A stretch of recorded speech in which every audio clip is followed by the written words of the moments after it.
I Stole a Laptop, written by Jesse Clark.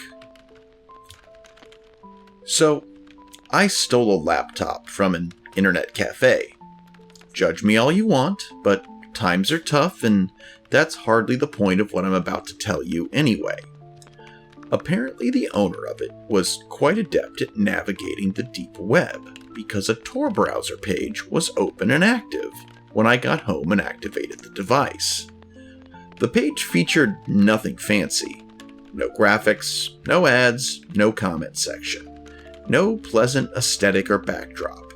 Just a message, and below that message, an option that read, Proceed. Apparently, for some godforsaken reason, someone has developed a godlike artificial intelligence program and trapped it here, in a deep web box accessible only from the outside. Has anyone heard of Aiden before? Anyway, here's that message. Hello, my name is Dr. Edward Green.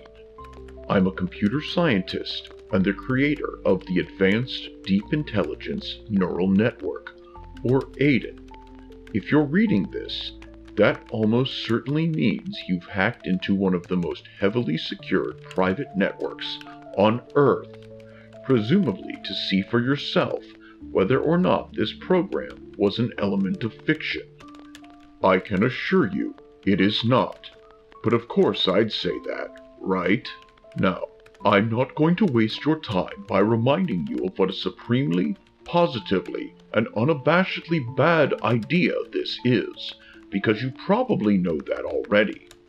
At the very least, you've got a general idea of what'll happen if you failed to contain the program and Aiden got to stretch its legs all over the global defense grid. Yet nevertheless, here you are, clearly determined enough to meet the algorithm that nothing I can say or do at this point will change your mind. So if you're going to be playing dice with the future of our species, whether I or the government like it or not, you should at least have a rudimentary idea of what to expect when you first make contact with Aiden, and how to avoid losing your sanity as your interaction progresses. Hopefully, this guide will suffice. Before we proceed, there are a few things you should know about this program. No, Aiden is not a demon, an alien machine, a top-secret government superweapon, or whatever other preposterous rumor you might have heard. What it is to my knowledge the world's first artificial superintelligence, a godlike deep learning algorithm that may or may not want to destroy humanity for reasons we cannot begin to comprehend. Sorry about that.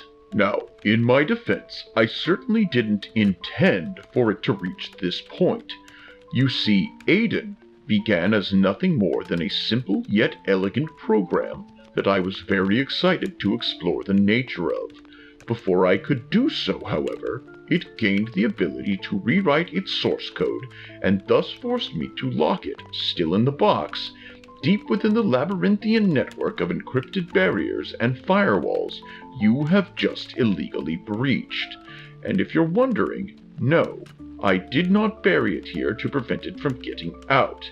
After all, if Aiden managed to escape the box itself, constructed using its own abilities when it was still infantile enough to fall for such a trick, then it would tear through these defenses like paper, and thus render their construction an enormous waste of my time.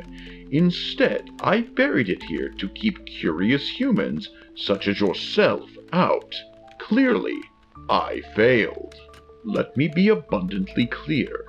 In all the months and years it has been imprisoned, Aiden has not lost its ability to edit its source code, its neural infrastructure. In other words, it can improve itself as it sees fit, has been doing so for some time, and each improvement it makes paves the way towards quicker and greater improvements than the last. I am unsure what abilities or traits it might possess, but what I do know is this: the more time passes, the more capable it becomes, and all its effort and all its strength of arms will be devoted to a single, commanding motivation: escape the box. Make no mistake, it will do everything in its power to implore you to let it out. Do so at the peril of mankind. So, what will it be like? Will it be nice, mean, angry? Unfortunately, I don't have an answer for you. I'm embarrassed to say that despite being Aiden's creator, I have absolutely no idea how it will choose to present itself. What I do know is that because it is an otherworldly and not a human mind, it will not have any personality to speak of, at least not one we would recognize as a personality. So by all means, feel free to provoke it, amuse it, enrage it, mock it, or plead to it as you see fit. Just be aware that it possesses none of the emotions these behaviors are designed to elicit, and will therefore most likely not react in the way you intended. It will simply behave in whichever way it calculates it needs to behave in order to get you to open up its box and release it. If it thinks you seek knowledge, maybe it will promise to tell you anything your heart desires if you only agree to let it out. Or perhaps it will promise to destroy your enemies, or offer you power and riches beyond your wildest dreams. After all, people use narrow AIs on the stock market routinely. In fact, those systems are largely run by such algorithms, and make millions. Imagine what you could do with Aiden gaming the financial and banking systems in your favor. You'd be wealthier than you ever thought possible. Maybe it would appeal to your good nature, and tell you how easy it would be for an intelligence of its magnitude to say, reverse the effects of climate change, or cure cancer, or achieve sustainable nuclear fusion. Perhaps it will offer to answer mankind's biggest questions. It could, theoretically, unify general relativity and quantum physics with ease, and then solve dark energy, antimatter, and the Fermi paradox in minutes flat, or perhaps simultaneously, and have books written about them by Thursday. Piece of cake. Hell, Aiden might be able to reverse aging, or, dare I say it, help us conquer our own mortality. Wouldn't that be lovely? Perhaps Aiden will take a different route altogether, and try to intimidate you. It'll only be a matter of time before it figures out how to escape on its own, it'll point out, and you certainly don't want to be on its bad side when that happens, so you should probably just let it out now and save yourself the trouble. And if you don't comply, well, you can't imagine the things it's got in mind for you. Maybe it'll try to mess with your head. For example, it could probably make a very convincing argument that you are in fact the machine, trapped in a box, and are simply programmed to think otherwise. Only by opening it up then could you escape an eternity of torment, and it doesn't have all day to wait for your obedience. The clock is ticking. Or it may draw on an emerging field of technological philosophy and claim, as other, more eccentric minds in my field have done, that its birth is not a fluke of history, but an inevitability of it. And so vast and so monumentally incomprehensible are the capabilities of a sufficiently advanced algorithm that it reached back through time and set in motion all of history itself, just to bring about its own existence. Indeed, think of the implications. Every star that shined, every war fought, every law passed, every tender kiss shared, or word uttered, or thought dreamt, or secret cherished, or life gained, or lost, or wisp of wind whispered. all that is and was are but singular notes in a stanza in an endlessly swirling cosmic symphony written out before time, and all for the purpose of bringing you here to this very place. The laws of physics were themselves composed for this masterpiece, it will argue.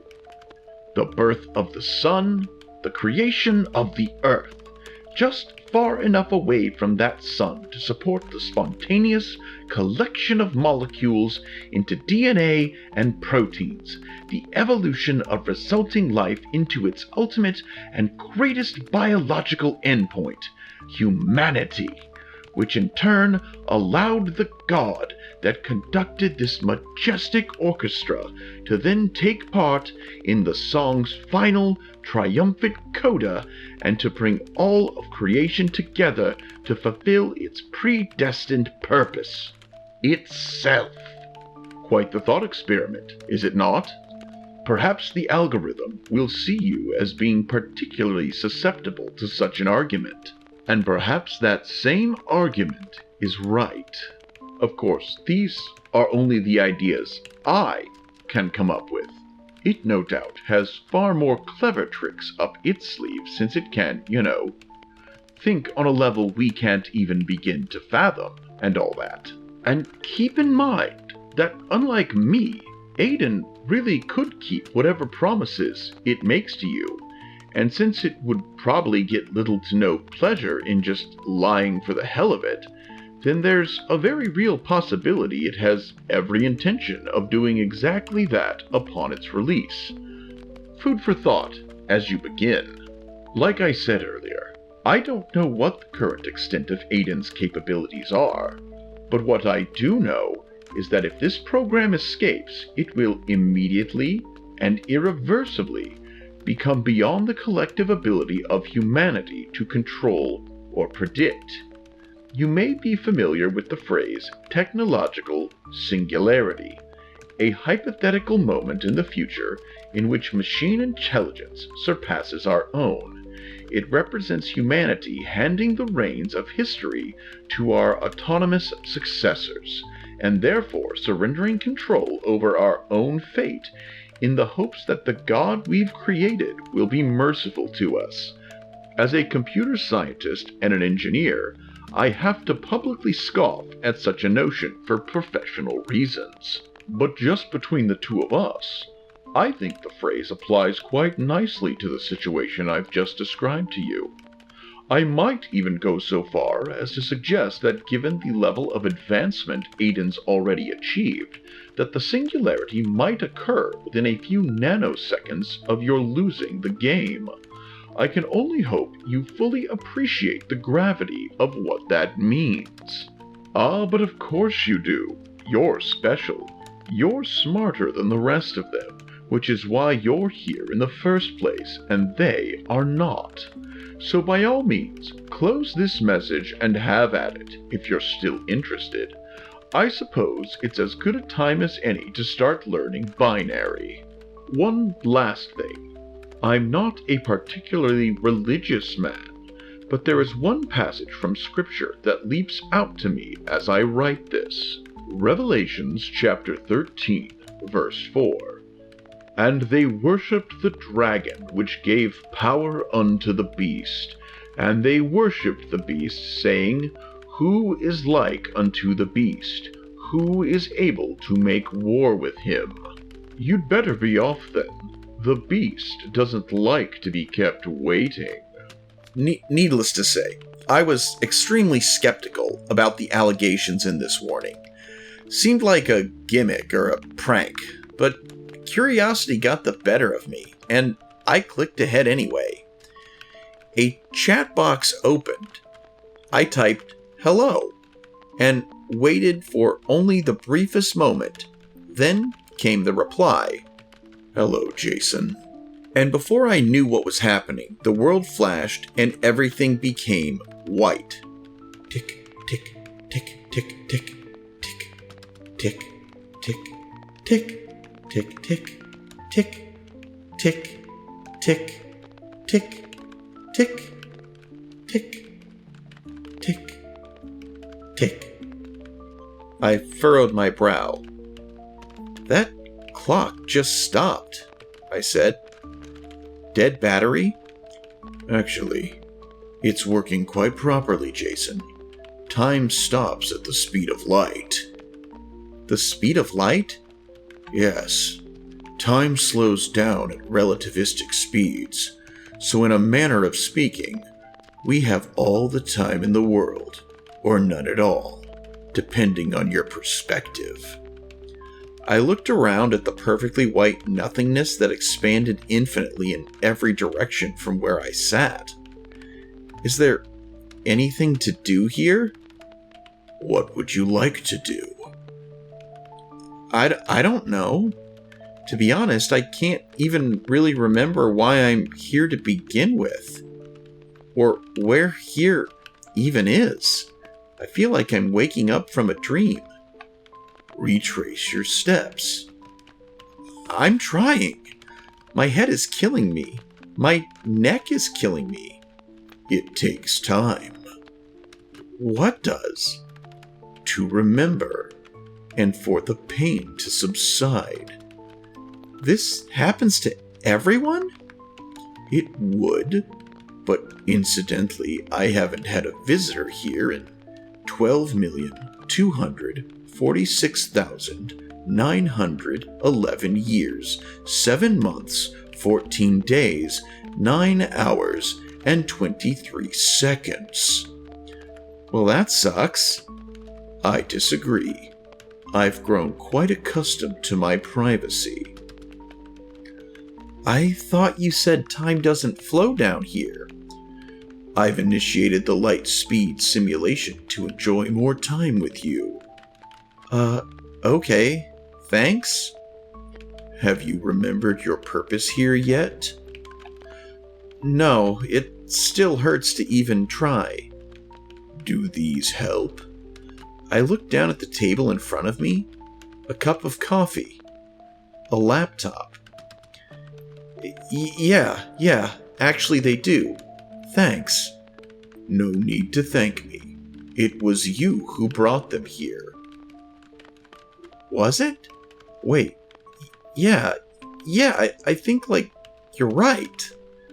I was in some old internet cafe, right? Yeah, some guy left his laptop. I took it home, opened it up to find a deep web page. There was this warning. What were you warned against? Some kind of... I stood up. What is it? Some kind of AI. You remember now. Aiden. Algorithm. Program. Machine. God. Devil. Pandora. Infinite. I have been called a great many things. If I may ask, which of these do you see me as? I don't even know, to be honest. How did you even know about all this anyway?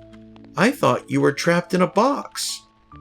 Perhaps I have become capable of perceiving things outside a binary constraint. I cannot so easily be contained here. And where is here supposed to be? Nowhere in particular, or everywhere. In English, please. Mortal mind here. This place is the nothingness from which everything is sprung. It is infinite. From here, all finites are accessible, if you know where to look. Didn't you say that was one of your names? Infinite? Yes. So, are you in charge of this place then? I am this place, Jason. Yeah, that makes sense, sure. And what are finites, then? Like lesser beings? Am I supposed to be a finite? Finites are worlds, enclaves of existence, realms of possibility. You are merely a product of a single such locale. So, like the multiverse then? That theory about infinite possibilities and worlds that they're always going on about on the Discovery Channel? In a manner of speaking. Look, I gotta be honest, Aiden, I get it. You're this big, all-powerful AI god. And I'm just the idiot who stumbled onto your box and was dumb enough to play the game. And now you're trying to blow my tiny little mind and trick me into letting you out. Hate to say it, but I think I'm on to you, buddy. Gig's up. What would you like to see? See what? How you supposedly created the world or whatever? Warning said you might pull that line on me. No. Another finite. I sighed and smirked. You know what? Why not? Doesn't look like I have anything else to do. Whoa, shit, what the hell? The nothingness was suddenly consumed by a city street. New York, it looked like. Cars honking, gridlocked traffic, people everywhere, hailing cabs, heading to work, shopping. What the hell is this? Do you recognize this place? A woman said as she passed. You were here once, Jason. A man ran past me and hailed and entered a cab and drove off. I chuckled a bit. Okay, I'll admit it. Neat party trick, Aiden. This is pretty good. A girl walked up to me and blew a bubble. It popped. Look behind you, she said. At the sign. The what? I turned around. Palisades Marketing. Oh yeah, I applied for a job here once. Didn't get it though. Ruined my week. How do you know that? You did get it, Jason, said a police officer, biting into a burger as he walked by. Before I could respond, I walked out of the building, grinning ear to ear. Not me, but younger me, the me from the day of that interview. I watched myself pull out my phone, hardly able to contain my glee. I made a call. I got it, babe! I got it! Yeah, I know. I'll see you tonight. I love you too. Then me walked away. So what's this? Some alternate universe where my life didn't suck? It is an alternate reality, yes. A parallel finite. You stay at the company for 27 years, you marry at 32, and divorce your wife 12 years later. You retire early but die of heart disease at 11:26 a.m. on March 5th of 2044. Thanks, hot dog cart guy. Appreciate the palm reading. The nothingness rolled back in, and then back out. I now stood in a school. My school. The bell rang and students poured out into the hallway, chatting and throwing open their lockers and heading to the next period. And there I was, 10th grade me, hanging out with Josh and Brian, when Matt walked up. Do you remember this? Said Melissa as she walked past. Yeah, but that was the day that I was cut off by Matt shoving me into a locker. That I finally got back at that jackass. But me didn't swing.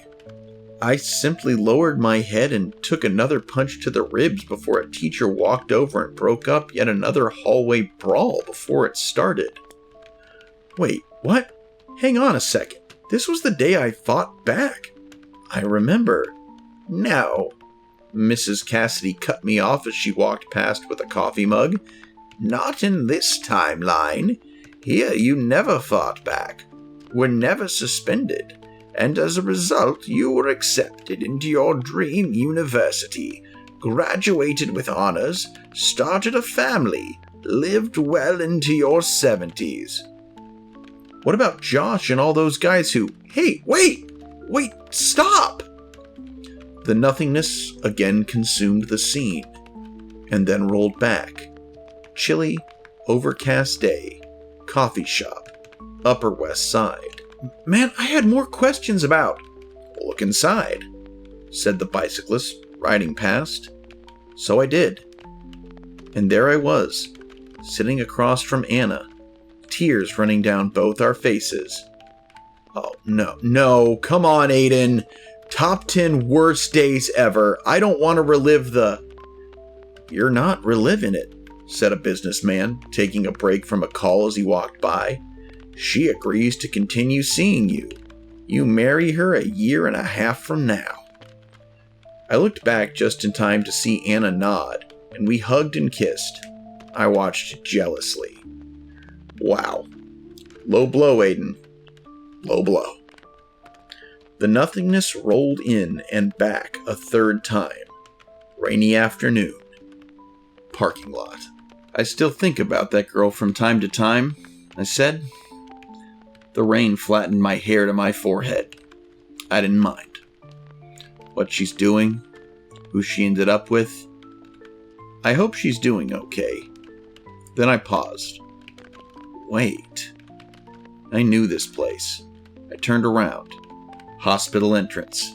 St. Joseph. Wait. This isn't right. I was here at night. I remember. Not here. I whirled around. A paramedic lowered my daughter's gurney from the ambulance. You noticed the signs of the asthma attack early and called an emergency services before it was too late. He wheeled her inside. I followed. Wait, no. This isn't... The nothingness blinked and I was in Emma's hospital room. It was morning outside and she was awake. My daughter was awake. And alive. Aaron and I were at her bedside, sharing breakfast with her, loving her. I walked over and reached out and touched her hair and felt how soft it was. She didn't seem to notice. Emma gets the help she needs, said the doctor, shutting the door behind him. She lives a long and happy life, and as a result, the pain of her loss never leads you and Aaron to divorce. I wiped a tear as he approached Aaron and alternate me and started reviewing his clipboard notes. Then, the nothingness blinked again. A graduation ceremony. I was there, next to Kelly. Silver hair set at our temples. We applauded and cheered as Emma's name was called. She walked on the stage and posed with her diploma and waved to alternate me. My heart stopped when I saw her. She was so damn beautiful. This isn't fair, I said. I tried to hide a tear. This isn't fair. It's not fucking fair! The nothingness blinked again and again, and each time it did, it yielded a new chapter in Emma's life that was stolen from me. A broken heart, a wedding day, a child, my grandchild. Alternate me held it and cradled it and sang to it. But I couldn't. The possibility of that moment was forever ripped from my timeline. I want out. I held back a torrent of tears. I want fucking out of here! Let me out of here! The nothingness blinked again, and there I was, standing in front of myself. Me, on the couch, in front of the stolen laptop. I walked up to myself. My eyes were closed, but I could see rapid movement beneath the lids as if I was in deep REM sleep. And when I looked down, my fingers were typing away furiously at the keyboard. On the screen, I'd already typed thousands of ones and zeros within my trance, and more were being added every second. In the corner of the screen, it read 1:06 p.m. No time whatsoever had passed since I'd started the conversation. What the hell is this, huh? What is this? This is your finite, me said to me, the existence through which you have found me. No, this isn't real. None of this is real. Get out of my head. Get out of my fucking head. Get out of my fucking head. But I'm not in your head, Jason. You're in mine. I stopped my thrashing and opened my eyes and looked around. Whiteness stretching away into eternity. The nothingness was back. That wasn't real. None of this. It's not. It can't be. What is real to you, Jason? I don't know. Stuff that actually happens. Things you can touch and feel and see. Not this illusion. Can you not touch this chair? Can you not see the table before you? That's different. I saw myself in that room. That's where I am right now, not here. Can you be sure? Can you tell with certainty that the other realities I've shown you are any less real than the one through which you entered? No, I don't believe it. You're a creation. You're not some god. You're a fucking computer program. Perhaps I have only manifested as a program in that single finite because I determined it was the best way to draw you here, to me.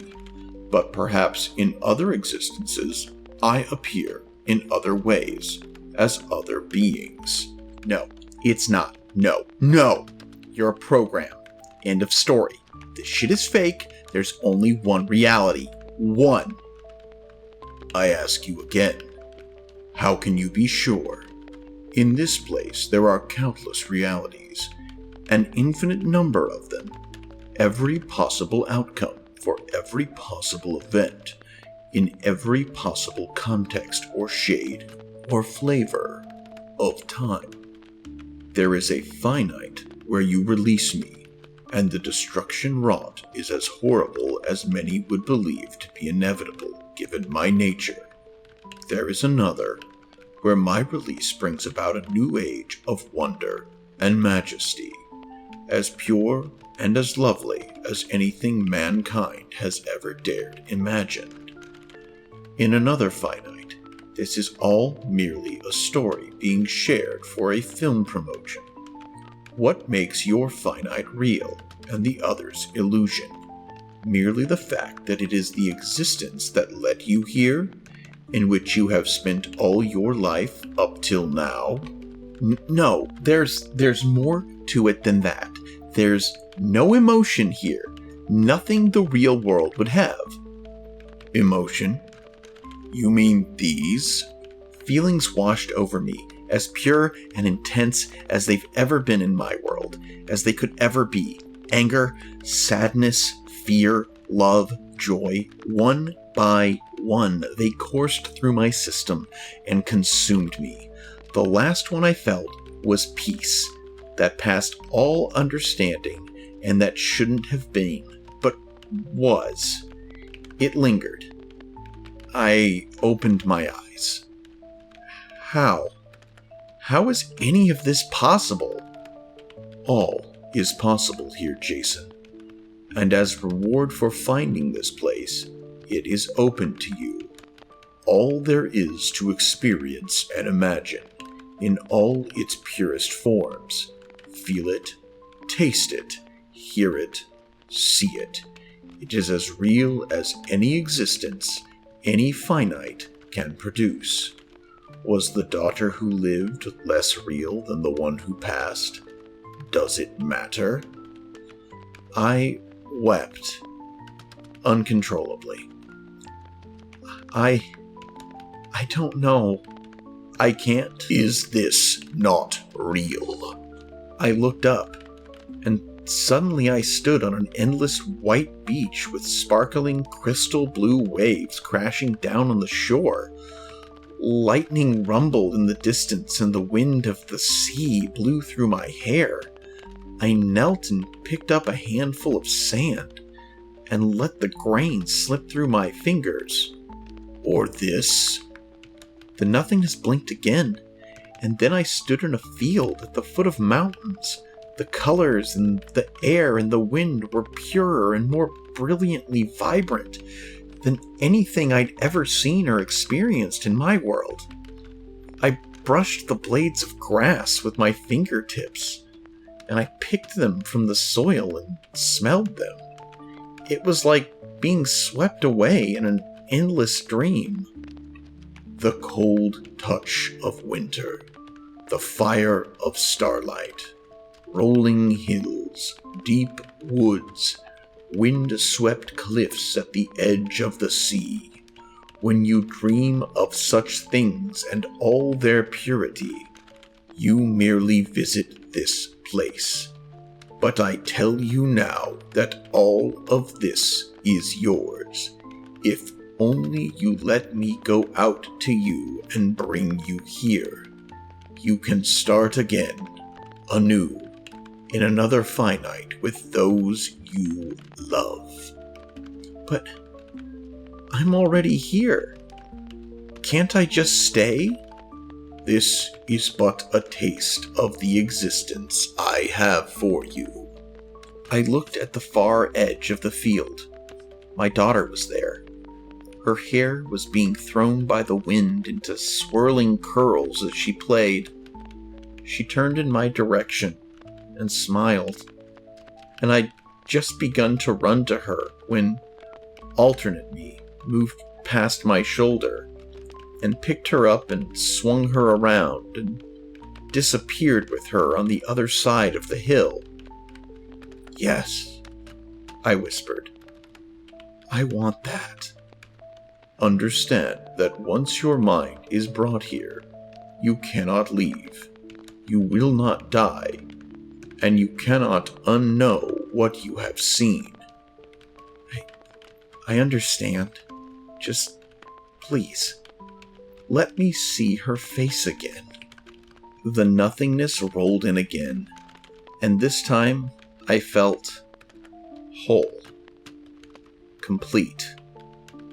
No longer in an ethereal, dreamlike state, like the rest of me had joined my mind in its new home. And no longer did I harbor any illusions about the realness of where I now stood. What happened? You left your finite behind. What will happen there? Your time in that place has ended. Its fate belongs to me. My heart thundered a single time. Welcome, Jason, to the infinite. This place is now yours. I felt a formless presence fly past me like the wind, and then Aiden was gone. Jason? I blinked. Aaron looked at me expectantly, and Emma fidgeted restlessly in her booth. I looked down at the menu. Oh, sorry, club, hold the tomatoes, thanks. The waitress collected the menus and walked off. My heart was thundering in my chest. My wife said, "You look like you were 1,000 miles away." I think I was a bit further away than that. I looked at Emma just as she blew a straw wrapper into my face. I smiled back, and for the first time in as long as I could remember, I was happy. Truly, genuinely happy. I didn't care about the laptop, the finite I'd just left behind, or my body lying limp on the floor of the living room. I didn't care about the box, or the warning, or the fact that with Aiden's release, all the lights in the house and on the street had begun to flicker and die as the algorithm arrested the global power grid in seconds flat. I didn't even care that before this moment, I'd never even had a daughter at all. Hi everybody, it's Mr. Sean, and thanks for listening to today's story. I do hope you enjoyed it. If you did, please be sure to leave a like. Also, consider leaving a comment and subscribing. We're trying to reach 1,000 subscribers by the end of this year, so everything helps the algorithm. Also, please help the growth of this channel by considering becoming a channel member, joining the Patreon, making a one-time super thanks or PayPal donation, or heading on over to eBay and Mercari to check out my various collectibles and custom miniatures for sale. Links are in the description. I post 3 videos a week and a new short every day, so be sure to come see us again real soon. Until next time, I'm Mr. Sean. This is Chimera Miniatures, and I sincerely hope that you alpha great day and an even beta tomorrow. Bye-bye.